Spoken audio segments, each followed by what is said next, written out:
Grabe rin palang kaganapan dito nga sa WNBA or Women's National Basketball Association dahil itong si Angel Reese ng Chicago Sky ay kamuntikang panghamunin ng sabunatan etong si Caitlin Clark ng Indiana Fever. Patid nga rin pala dito nga Indiana Pacers guard na si Tyrese Haliburton. Ano nga ba nangyari dyan? Tara't pag-usapan natin yan.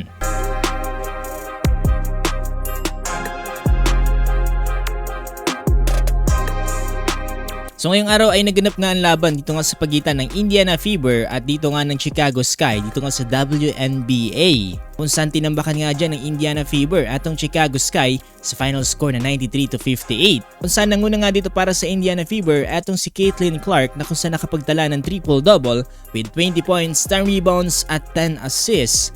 Para naman dito sa Chicago Sky ay nanguna nga dito si Angel Reese with 12 points, 17 rebounds at 1 assist. Dalawang players na to ay meron ng rivalries simula pa nung una pa lamang.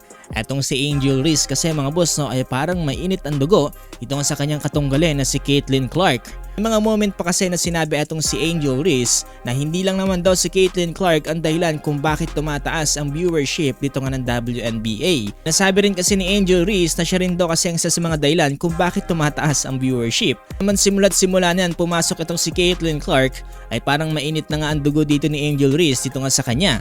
At eto mga boss, nasilayan na nga natin kanina pag-trigger kanina ng init ng dugo dito ni Angel Reese dito nga kay Caitlin Clark. Ngay under 4 minute mark sa third quarter, eto matapos ngang mabigyan ng isang hard foul dito nga ni Caitlin Clark etong si Angel Reese. Ilan lang pagkakabagsak dyan dito nga ni Angel Reese dito sa sahig. Mukhang hindi natanggap dyan ni Angel Reese ang binigay na hard foul dito nga ni Caitlin Clark at kaagad naman niyang sinugod etong player na to. Pero naawat naman sila kaagad dyan at hindi na nagpang-abot ang dalawang players na to. Sa akin mga boss, personal opinion ko lang naman ay hindi naman talaga masama ang ginawa dito ni Caitlin Clark. Subukan niya lang talaga pigilan etong si Angel Reese na magkaroon nga ng easy possession.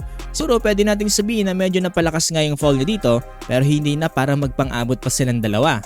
Tawagan pala ng flagrant foul type 1 etong si Caitlin Clark dito nga sa kanyang ginawa at maski nga mismo siya ay hindi makapaniwala dito. Sa uli ay nanalo pa rin naman dyan ng Indiana Fever at ito nga ang sinabi dyan nila Angel Reese at Caitlin Clark. Just what you saw on that play, how you interpreted what happened. Basketball play, rec better, right?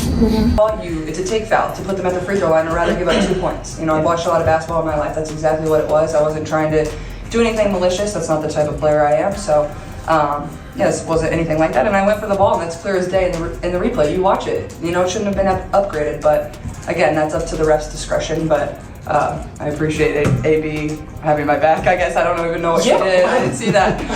Kudos pa rin para kila Angel Reese at Caitlin Clark dahil naging stay professional pa rin sila dito hanggang sa dulo. Pwede din talaga itong WNBA mga boss meron din palang mga ganitong pangyayari sa kanila, hindi lang pala dito sa NBA. Isipatan din pala dito sa laban na to itong si Tyrese Haliburton na chillax lang habang nanonood. Hindi ko masyadong walang pressure mga boss dito para sa Knicks.